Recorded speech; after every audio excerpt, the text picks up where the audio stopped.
Will has nearly 3 decades of global experience and in the high-tech area. He's got a very deep understanding of emerging markets and what it takes to sell in emerging markets where the infrastructure isn't all in place. And this year this quarter, he's teaching a quarter-long program to our students that's focused on innovation for the developing world. He was at Intel for 27 years until the first of this year, and while he was there, he established a track record for innovation in a whole range of business processes. He's now a local resident. He's been working out of Folsom, but working around the world. He's been in Folsom for 15 years with the Emerging Markets Platform Group. He traveled frequently around the world, and I think you're going to see some pictures of his travels. And he really developed a passion for selling in places where it's very difficult to sell and where people really need the technologies that Intel produces. And it's a very special problem and a very special opportunity for companies like Intel. He led teams that rolled out solutions in Cairo, Sao Paulo, Shanghai, and Bangalore. He's been everywhere. And most recently, and I think you're going to talk about this tonight, you spearheaded the launch of Intel's Classmate PC, which is a low-cost, personalized laptop for children in the developing world. And it is one element of Intel's worldwide effort to improve education and to provide economic opportunities for people whose opportunities are very limited. He offers his expertise to turn ideas into action, that's the GSM's motto, by helping organizations that are trying to solve some of the world's toughest problems. He serves on the board of Invinio.org, which is a social enterprise that is delivering technologies to people who are in some of the toughest places in the world. Rural Africa, places with no electricity, no connectivity, and who are really often parts of displaced populations. He's a senior advisor to the United Nations Global Alliance for Information and Communication Technologies and Development, and he advises several member organizations such as Grameen Solutions. And if you'll recall, Mohammed Yunus, who formed Grameen Bank, won the 2006 Nobel Peace Prize. He's a senior fellow at Winrock International, which is a global nonprofit that's affiliated with the Rockefeller Foundation. It focuses on innovative approaches in agriculture, in natural resources management, in clean energy, in leadership development. These are all things that people here at UC Davis care very deeply about. And he links local individuals and communities with new ideas and technology through Winrock International. He graduated magna cum laude with a Bachelor's of Science degree in Material Science from Rice University. He holds several patents for advances in voltage regulation for microprocessors and integrated circuit packages. And he's an avid biker. Is he a Davis Aggie or what? And he tells me that he's going to be riding in the Davis Double Century race on May 17th. This is a 206-mile trek to Clear Lake and back. Anybody want to come? Some of them probably will be there. His topic this evening is really about this passion that he has developed, and it is called Innovation in the Developing World. So please help me in welcoming Will Agatstein. Thank you.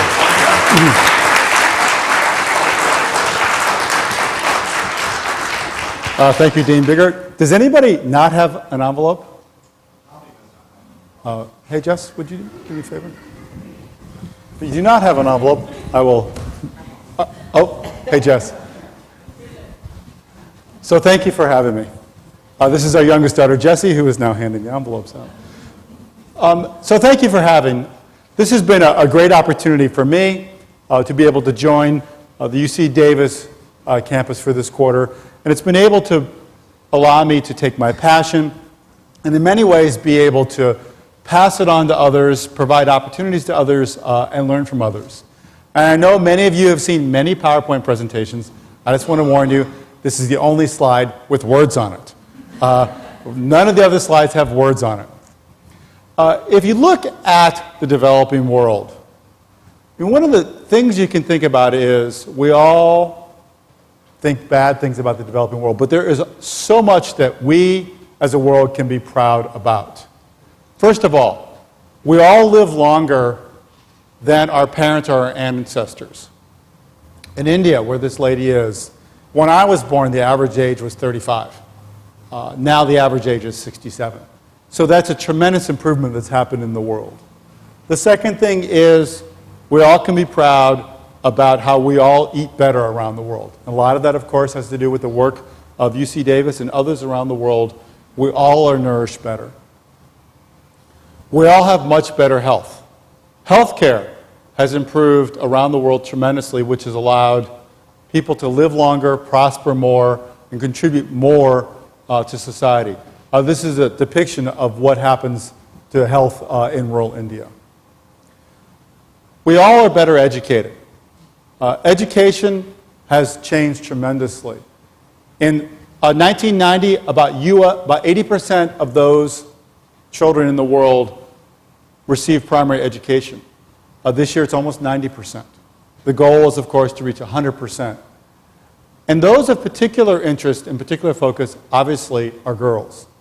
In Africa and other parts of the world, girls are not as well educated as others. And more importantly, they don't go beyond elementary school. These girls who are in rural Turkey obviously are very happy and getting a great education. This is the work done by a lot of people. And while we think of the developing world, and we think of those in the developing world, we don't think of any progress has been made. And actually the answer is completely different. A tremendous amount of progress has been made over the last 50 years. There's also tremendous progress in economy. Tremendous progress in small businesses and large businesses being a success. These are literally the books of a telecenter in rural India. However, as we all know, there are a lot of things that you can deplore and a lot of things to correct. As we were talking about war-torn parts of the world, this is rural Uganda. This is near Kampala in Uganda, which is just torn by war and strife. There are 1.7 million internally displaced people just in Uganda.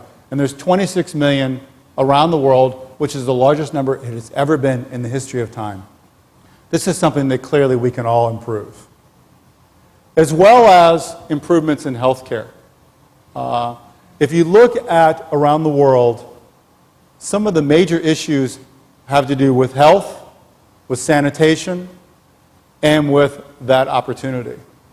And actually one of the bigger ones, obviously, are the young. This little girl in rural Mexico is sitting there, and she actually represents one of the biggest problems that we have educating children around the world in the developing world, whether you're in the US or elsewhere.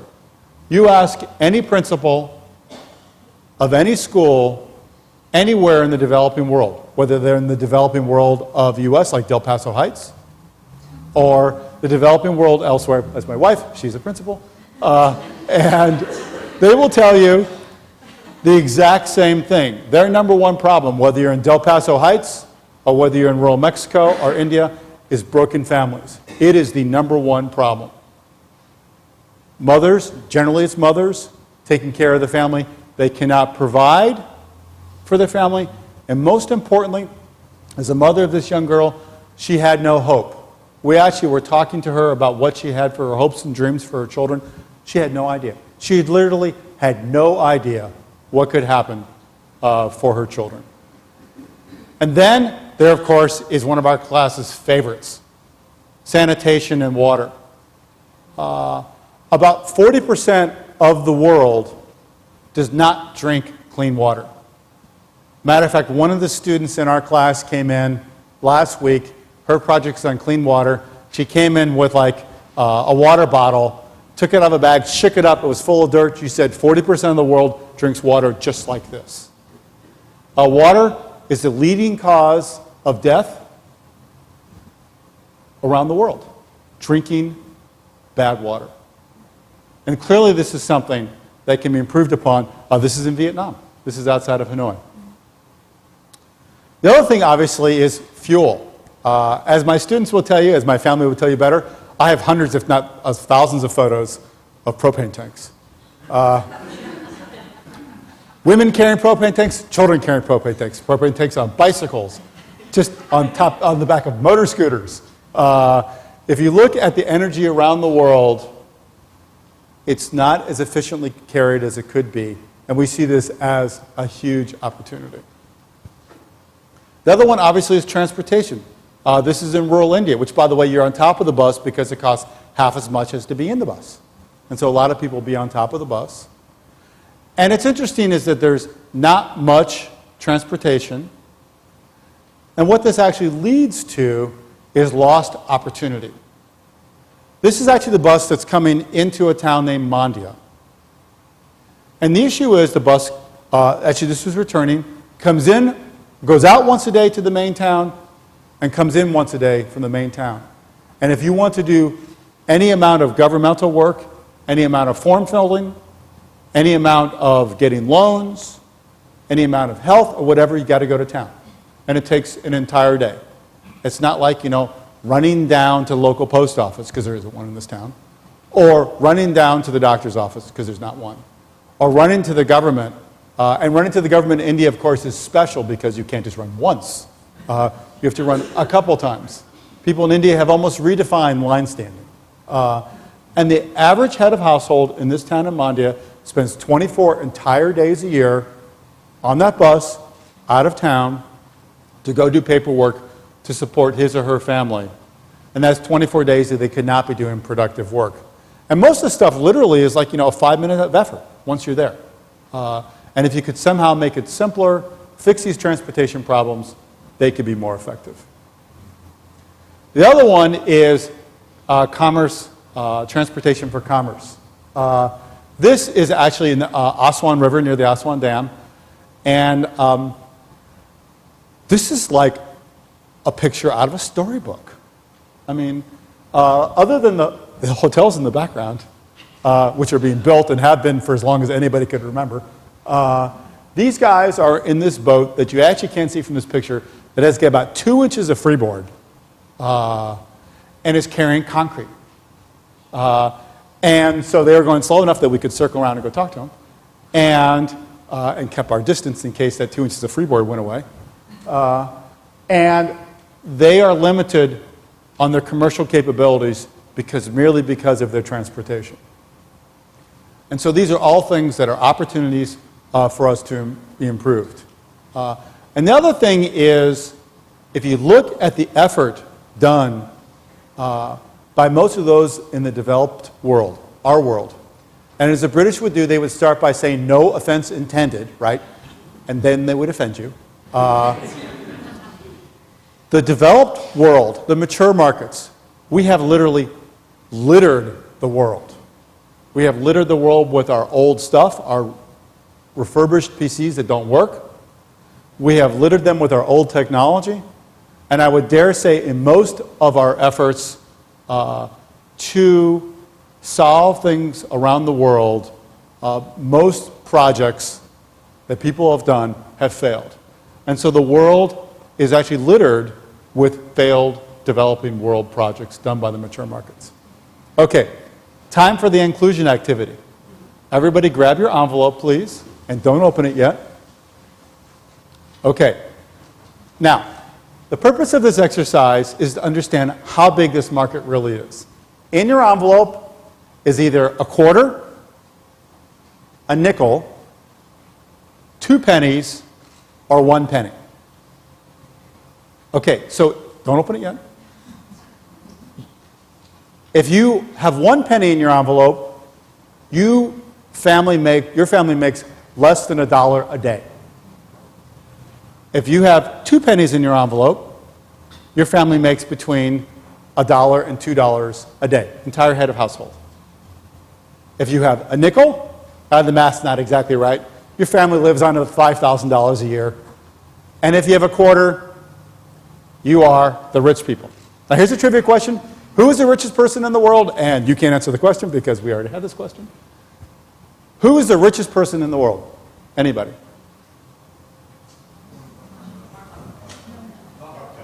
Sorry? Not Warren Buffett. Unfortunately, that's not the right answer. And it's not Bill Gates either. It's not somebody in India. It's a Mexican, that's right, Dave.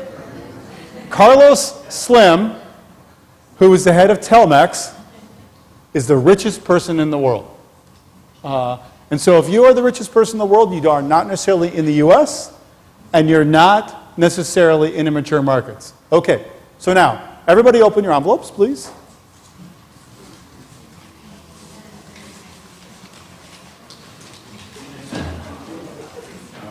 And take your change out. Should be 1 penny, 2 pennies, a nickel, or a quarter. Okay. All right, everybody who has a quarter in their envelope, please stand up. Ooh, thank you. All right. To my extent of guessing how many people are in this room, that's about mathematically correct of the number of rich people in the world. And by the way, for the record, all of us in this room are a quarter person. Now, we all wish we were as rich as Carlos Slim, but we are a quarter person. Okay, now everybody who's got a nickel of what, I'm sorry, sir, you're not our target market. Everybody who's got a nickel in your envelope, please stand up. Holy cow. Family and friends are all the rich people. No, sitting down. You got to stand up. Wow, Jesse. So if you are your family earns about $5,000 a year, and you would classically be called a socioeconomic class C person, which is you went to high school, you finished, you might have started a little college, and you have a job. You have a motorcycle, but not a car. You have a TV, for sure. And you are part of our target market. Okay, I'll sit down. Thank you. Okay, everybody with 2 pennies in your envelope, please stand up. Okay, so wow, this is a little weighted on this side of the room. You and your family earn about $2 a day. You don't, amazingly enough, on $2 a day, you're not starving. You eat well enough. You don't actually own your house. You probably just kind of squat somewhere. But you live there permanently. Your kids get an education. You're actually doing okay. You are our target market. And if you all could please sit down. Okay, now, everybody with 1 penny in your envelope, please stand up. Okay, it's interesting, this little village here. You and your family earn less than $1 a day. Actually, with inflation, it's $1.08, but $1 a day. You were always hungry. You probably, sorry ladies, half of you would be dead from child labor. And your mortality rate's very high, and you're always wanting. And there are about 980 million of you in the world. You are our target market. You all can sit down. So you can see, other than our favorite rich guy over there, everybody else in the world is part of our target market of the opportunities. If you earn $5,000 a year, your actual life is pretty good, but it could be better in many ways. If you earn $2 a day, then you're not really wanting, but clearly you could have better opportunities. And there are about 1 billion people in the world who live on less than $1 a day. They're always hungry, they're always wanting, they have no home, they have a very high mortality rate. And so far as I would say, the world is pretty well littered with those kind of folks. Yes, sir? Can we keep the money? You may keep the money. You may definitely keep the money, and that is why I use change. One time I used dollars, and I was out a lot of money. So you may definitely keep the change. So in any case, the question is, who are the children in that part of the world, like this girl along the Nile in Egypt, who are they looking up to help solve these problems? And the answer, obviously, you know to the end, will be us. Okay, so how did I get started doing all this? I'll try and do the fast version of the story. Been with Intel for 27 years, worked in the wafer fab, started the design center in Penang, Malaysia. And as I say, the fact that my wife stayed married to me during all that time is a credit to my wife. And then we moved here in Folsom in '92. And the very first project that we worked on, Tali, is this kind of project called the Intel Overdrive Processor, if I can get this out. This is a product that actually we designed. It was my first really major innovation with our team to be able to upgrade computers. And it had some really neat features. Most of those patents you had are on this little chip. And we showed this to Andy Grove, who was president of the company. And he looked at me and said, "You have a perverse view of the universe.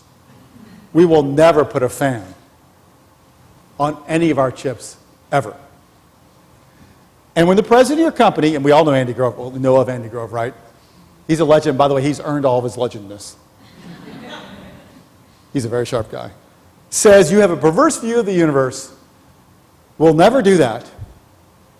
You better be certain in your innovation to go forward." Now, I've never bothered to go back to him and say, "Well, actually, we put about 500 million of them on. And every system you buy, every desktop, every server you buy today has got one of these in it." I've never gone back to tell him that. But it was the first time where you learned a very valuable lesson, which is if you're going to do an innovation, you should research it, you should do a lot of work, and you should make sure you're right. And this was the first time we actually did that. And so during all these years, we grew this business. We learned all about the developing world of this business, which turned from overdrive processors, which are upgrades. For any of you who have ever built your own computer, I'm sure you recognize the individual box processor that we also created and innovated as a team. As now I'm at, kind of hit the 300 million unit mark. It's Intel's single largest customer. And its main target is the developing world. And that's actually how we learned all about the developing world, is by coming up with a product, solving a problem, and going and following what customers wanted and bringing them better solutions. It's also how I literally fell in love with doing innovation for the developing world, is because when you go around the world, you meet with these computer manufacturers. They're all individuals. They're all people who really are nickel kind of people who are running a business, who want to be able to improve their lives and their children's lives and the lives of their employees. And they are no-nonsense kind of people. And they're the ones who can really help you improve what you're doing. And so we went out to develop products uniquely for the developing world with a team of a lot of people, including these people who are part of the team. This was a team building. Now, I want to point something out here in this picture. The thing I want to point out is all of us, Rice, MIT, Stanford grads, we're all on the front of the boat. Actually, I noticed this when I put this picture in today. The people who are in the stern of the boat, the people who are setting the pace, the people who are really putting in motion how we do things, one's a graduate of Sac State, the other's a graduate of Davis. And I just noticed that when I put the picture in today. So you can see that the opportunity here for us to be able to really set the pace of what needs to be done is available, and you can push all those Rice, MIT, and Stanford grads to the front of the boat. So now we're going to go through quickly and do a couple imaginations. Now imagine you're in rural India. India is hot. It's 50 degrees centigrade. You go outside to cool off. India redefines the concept of dusty. Any concept of dusty you have out there in the fields in Davis, just forget it. India redefines the concept of dusty, and there's no electricity almost all the time. So I love to go stand out in the middle of the street and take a picture looking to the right, see what you look at. Picture forward, see what you're looking at. Picture the other direction, what you're looking at, and then behind you.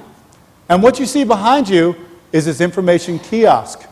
This kiosk was one of our projects, this and many others, to bring information to the developing world. And in this kiosk are two guys. The guy furthest from you is the owner of the kiosk, and the one closest to you is his employee the one who's running the system. And if you are a farmer or a student or a teacher or an educator or a person who generally is the head of household, who needs something done from that main city, you can go here and they'll do it online. And I talked to the Sarpanch, who's essentially the mayor of the town, and he said, we believe this will make it so that you never have to go into town. There's 20, he said, that's about 24 more days every year that the head of households can stay in town and work. And this is a perfect example of an innovation that we did that has some very basic, that allows people to improve their lives. And by the way, one of the things I'll mention is that this is a money-making venture. None of these things are charities. All these things are started off in believing that we can make money, the people along the way can make money, and the customers can make money. And as a little plug for the Graduate School of Management, one of the great things I've learned in all of this time is that a great idea doesn't do it. A great bit of research and a great, idea will not be successful, which is, by the way, why the world is littered with so many projects. Everybody along the way, from the original manufacturer to the eventual customer, has to have an economic benefit, or it will not be successful. And it's one of the great things that I'm working with our students on, is turning those ideas into reality. First you come up with an idea, and then you figure out how to make it reality. Just an idea is not enough. Here's a list of services you can get, everywhere from birth and death certificates. My favorite is called the non-creamy layer certificate. So if you're milk, and what rises? The cream, right? And if you're not the cream, you're the non-creamy layer. Therefore, you are the poor. And you can walk around with your non-creamy layer, and you can get government benefits. Go figure. And then the other amazing thing you find is agriculture. I think most of you have followed the news. Actually, if you would ask me 6 months ago or a year ago, how much will agriculture really turn into some of the world's future problems? And I would go, hey, water will be it first. Of course, I'm now wrong, and we've now decided, you read any of the newspapers, food riots, price of food, ability to buy rice or whatever is a huge problem. And you go back and look through your thousands of photos that I have, but that my friends and family have suffered through most of them. And you look and you find many, many, many photos of food being grown. Rural India, growing food. What you don't know is we're actually standing on the road. Food's dried on the road because it's the driest place. You go to Vietnam, and there are those who are working in the fields in Vietnam, very manual labor. And the interesting thing is that if you are in a rural area, you're a farmer, that is your life. Almost all of that poor, you penny people, you're farmers. And you go and talk to someone who's been in the village for a long time, like we did with this obvious grandfather. It's all he's known, it's all his children have known, it's all his grandchildren will know, is this, and is there any possible way he can get out of it? The other thing which you then lead to is, okay, so you've grown it, now what? You look at where it's stored. Vietnam, it's stored here. Actually, I didn't figure out how you actually got over there to get the food. In rural India, it's stored, again, on the road. And there's a tremendous amount of waste involved, and there's a tremendous amount that could be done. And then you say, okay, it's been stored, how do you transport it? Well, you transport it, this is actually in India with a camel. They do it in Egypt too. This guy must be going back, nothing on there. But you can carry it in Vietnam, and this is my favorite photo. This is like one of the few times I took a photo, it was clear the guy I took a photo of was not happy I took a photo. You can carry your crops. Now, the interesting thing here is that, first of all, he can't care very much. And the second thing is, once he's decided where to go, he's pretty much committed. And if the town on the east has better prices than town on the west, and you have no way to do commerce to find the best place to sell, and you pick the wrong one, you've lost. And so the growing, the storing, the transporting, the care of it is a tremendous opportunity, and I think now is probably one of the single biggest opportunities for innovation these days is agriculture. Around the world, where the people are starving, and it's an economic opportunity. Sure, we'd like fewer people to starve, but we can be successful, people in the middle can be successful, and people can go less hungry. And they turn into marketplaces. This is actually in Turkey, and it's so much fun to go through. I have thousands of photos of marketplaces. And then, of course, there's the delivery of the bread. Once it's been found, you go to the delivery. There's none of this, call up your favorite store and have food delivered like you do now. They walk up and down the streets, or ride their bicycles up and down the streets, carrying bread on their head. This is a picture I took by flipping the camera over my shoulder and taking a picture, and it actually turned out well. This is in Egypt. Again, transportation, a huge opportunity here. Agriculture. Next one is health. Health obviously has improved greatly around the world, but it is also a tremendous opportunity.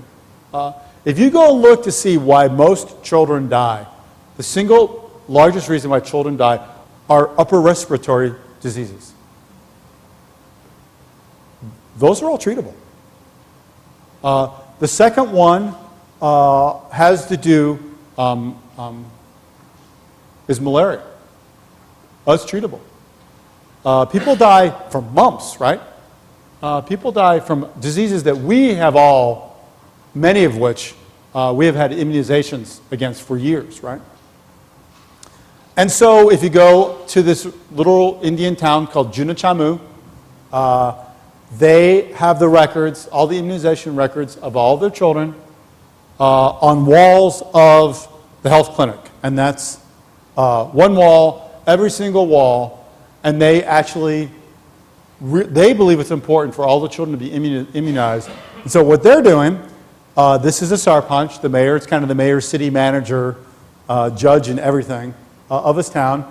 This is actually one of our first projects, which is called the India Rural PC, which is that little black thing right there, which is designed to work in 50 degrees centigrade, dust, intermittent power, virtually no connectivity. And we actually provided to him to do those records, to work with the government, that first instance. He decided, well, that's nice. That's why, go away, nice little intel people.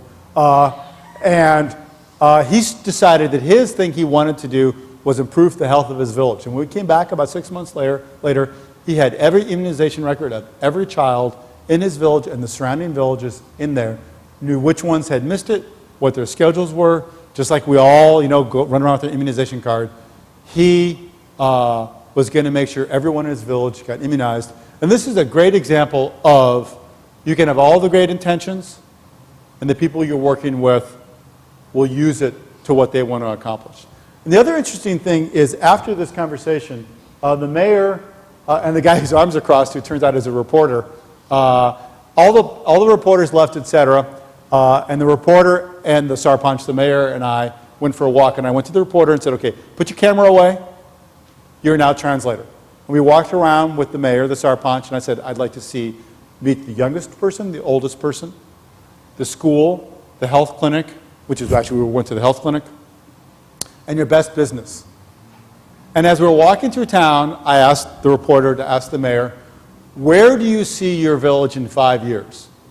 Because to me, it's a great thing to ask people their future. And 5 years is far enough away to future, but it's not so far away that it's forever. And usually when I ask people a question, they think about it, and they give either no answer or some answer, or they didn't think about it, or the answer they think I want to hear. The mayor, without a pause, replied, he said, in 5 years, I want all the roads to be paved, I want every house to have clean drinking water, I want all the children to be educated, and I want to have connectivity to the outside world so we can do business. And he walked on.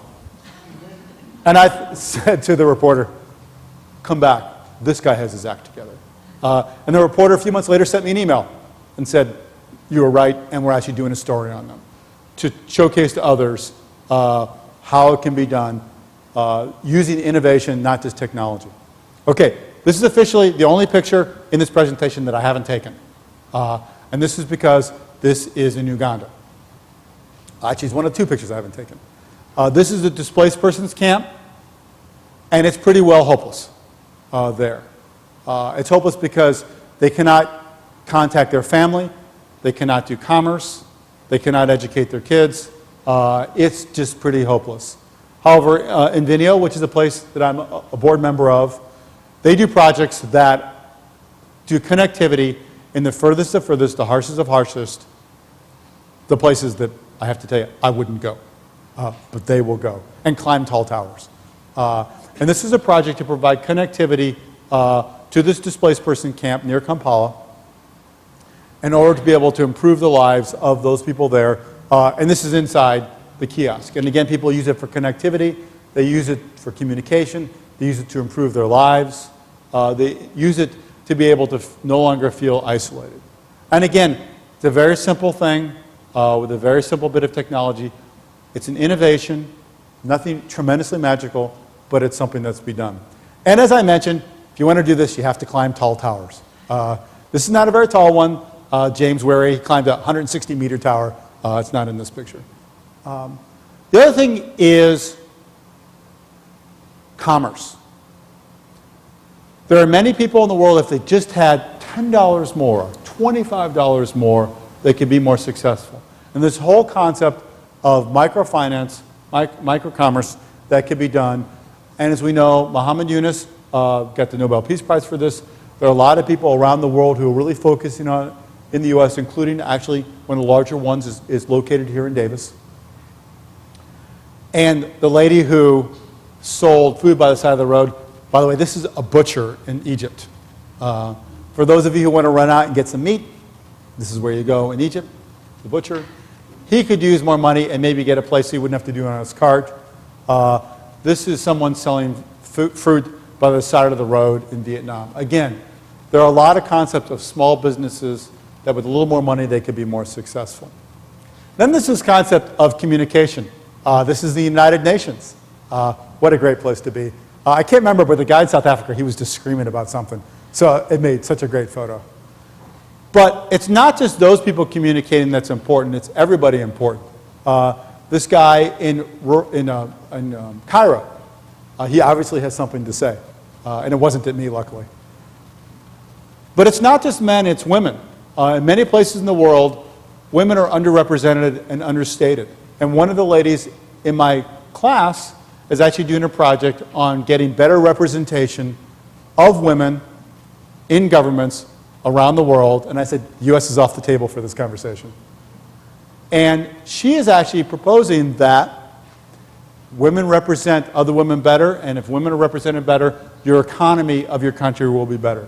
Special case, people want to be heard, people need to be heard, and with innovations it can happen. And obviously, children as well. Children being able to communicate with each other, be able to speak, will improve their livelihood and their possibilities. And then there's our favorite topic, which I was wrong by picking first, water. About 40% of the world's population does not have safe drinking water. And it's actually one of the leading causes of disease. Now, you don't die from drinking dirty water. You die of something else. Or you're sick for something else. Or you have low birth weight, or. And the concept of being able to provide safe drinking water in Vietnam, in Egypt, I'll spare you my thousands of photos of people carrying water. It has become such a precious commodity. People can spend all day carrying water, and if you can purify it, if you can store it, if you can keep it safe, it does two things. Number one, it reduces diseases, and number two, it allows people to have more time to do other productive work, which will improve their economy. And then, of course, in rural India, they actually had a pump, which was a great place to do it. Another one which I have to say, one of the great things about teaching here is I've learned from the students. And I've learned from our students that actually biomass, I learned that term, actually is a problem. And of course, I searched through my thousands of photos and found some biomass photos. These are women in Guatemala and children carrying firewood. In China, I have pictures of people who have stacks of firewood larger than their house to keep their house warm for the winter. And in rural India, this is how you cook. And about 2 million people every year die from indoor pollution. It's from cooking inside. And the ability to be able to do an innovation, whether it be solar cooking water, whether it be vents, whether it be any sort of cooking innovation, could dramatically improve this, and they're all very simple innovations that can be done around the world. Last but not least is education. We all know about education, and education is in many ways our future. It's the future of Davis, it's the future of California, it's the future of the world. And again, you ask any principal in the developing world, the first sentence will be broken families is my biggest problem. Their second sentence will be not enough well-qualified teachers is the second biggest problem. You'll find schools with no teachers.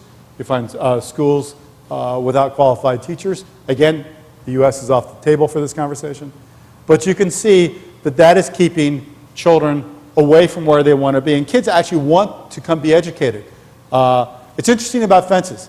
Fences in Latin America are around schools to keep people out. Fences are around schools in the Middle East to keep people in. And this kid obviously wants to get educated. And these children who are in rural Vietnam obviously want to do it as well. It's a huge opportunity. And the interesting thing is that children look to their parents and others to help them do that. They are clearly not old enough to be able to figure out themselves. And so Dean Bigger introduced, so the last project that I did at Intel actually was this Intel Power Classmate PC that actually you showed great self-restraint by not picking up. And this is one of the things that we did, one of our last projects. Here, I'll pass around, but not to the family and friends table, because you all have seen it. Probably too many times. And one of the things that we did to solve one basic problem, not enough well-qualified teachers. Personalized device. As you all know, Nicholas Negroponte developed the one laptop per child. We did it at the same time. They're both, they are competing products as well as products that support each other. And it's just an example of things that you can do, we all can do, to be able to solve problems in the developing world. So this is in Nigeria, this is in Brazil, this is in Uruguay, and this is in Peru, where children are being able to do what we believe, which right now they're running tests and sales, something that we believed in to make a difference to the developing world. So, I've had a great opportunity here to be able to join UC Davis. Thank you to all of you. And that I thought I would share with you is the students who have the courage to stick in with me on this. Most of you will notice, many of you will notice the great picture where this is taken. This is taken at One Capitol Mall, one of those other UC Davis Graduate School of Management campuses. You'll notice UC Davis sign in the background. And Min, who's one of my students, actually is in the photo there. And this is a set of people who have decided to stick in with me. And you also notice by the clock, we go late every night. It's 5 after 9. And to be able to share their passion and share their knowledge and be able to learn from me, from each other, as well as teach each other and teach me. And the very first night I came in and said, I want everybody to bring one sentence of something you want to improve in the developing world, not binding. We had a great conversation. Next class, I said, everybody come in with a 3x5 card of 3 facts of something you're interested in the developing world. Again, it's not binding, but we're getting close. And then week 3, which was the most recent week, I said, okay, everybody come in with a poster. Think of this as 6th grade. Come in with a poster of the data, of what you're interested in, and what your problem is. No PowerPoint. And also the obligatory 3-page written report. And we went over all those, and I have to tell you, the ideas that they came up with, the ideas that they want to go through, actually I learned a lot by reading the papers today and grading them. And I learned a lot, as did everybody else, from the posters. There is real opportunity here from the students here and from all of you to actually learn and make a difference. And what really makes me excited to come to work once a week is that ability to be able to share and to learn. And I know will make a difference. There are several of the working professionals who work at companies who do water or drugs, or obviously one person works in a hospital, and be able to carry that to the businesses that they run. And so I want to leave you with one last slide. I firmly believe that, unless there's some magical photos, which there were 2 in this presentation, that you should take every photo that you present.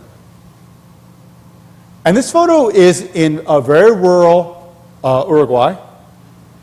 It's called the interior. And I took this photo as I left school and got in the car, and I didn't realize its power until the darkroom, aka my PC later. This little girl is on the other side of the fence, and the fence is what's separating her from me, her from her future, and her from the possibilities. And I think it represents one of the great opportunities we have to be able to really understand the developing world, be able to come up with ideas, and to be able, in a very practical manner, go implement those ideas, and it can be successful for us, it can be successful for the companies we work with, be successful with the universities that we are in, are part of, or were part of, or could be part of. And clearly, it's also economic success for everybody along the way, and for those in the intended use, which is this child here. So, thank you very much for joining me in innovation.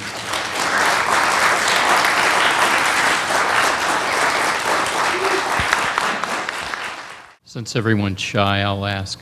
What I've been seeing over the past few years is new business models that start to address all of these kinds of issues that you've provided us with digital images.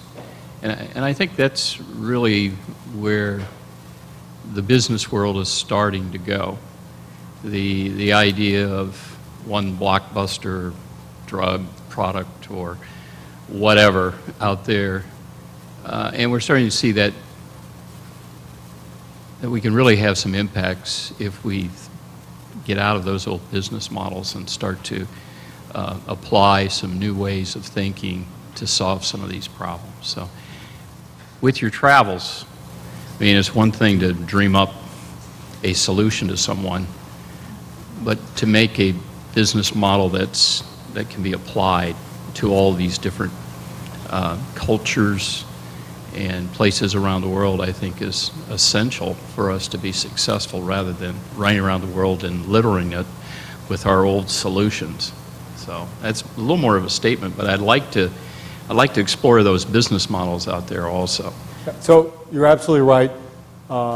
It's not just technology, it's the business models. If you look at the kiosk, the reason why the kiosk is successful is because they make this 10 and 20 rupees for every little sale. And it's not an individual using a computer, it's someone as their job. So there was a business model that was developed there. Business models for major companies in the US or elsewhere, I completely agree. There's a recent story about, we would actually call them Dannon yogurt, but they actually call themselves Danone. And they recently did a joint venture with Yunus, the Grameen family, to provide yogurt in Bangladesh. They originally targeted teens. And they changed their entire business model. It's not like you run to your favorite grocery store here. They changed their entire business model, and they're being wildly successful. And so there's a couple things which I think I have learned, and I would agree with you completely. First of all, we have to be open to change our business model. Second of all, we have to be open to change our profit expectations. Sorry? You only have 2 cents, exactly. And we need to be able to change and be able to listen more. And I 100% agree with you.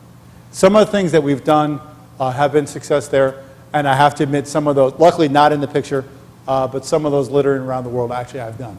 And we've actually learned from that. But I 100% agree that we and everybody in between needs to be willing to change their business models for this to be a success. It's not just an innovation. Well, thank you again for being here tonight and also teaching for us. I have a question for you about your experience. So and I'm sure the economic component is part of the solution there, but could you talk a little to potential resistance that Intel faced going into these markets from government and public policy in those local markets? On camera and everything. Yeah, I don't know if we have enough time for all that, but if you look at overall the resistance to go do an innovative product or an innovative business model in the developing world runs across a number of things. First of all, within your own company, you have an established business model, an established sales model, established sense of profitability, and you have to be able to work around and through all those things. And that's probably the hardest thing to do.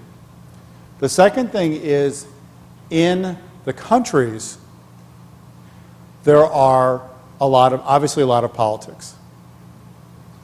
And an example that I will use is that the former President Fox of Mexico promised 400,000 low-cost PCs to teachers. And we actually developed one for him. And the key words are the former President Fox. And the other key word is the Teachers Union of Mexico. And I think in that time period, I think Intel sold exactly none of that product there.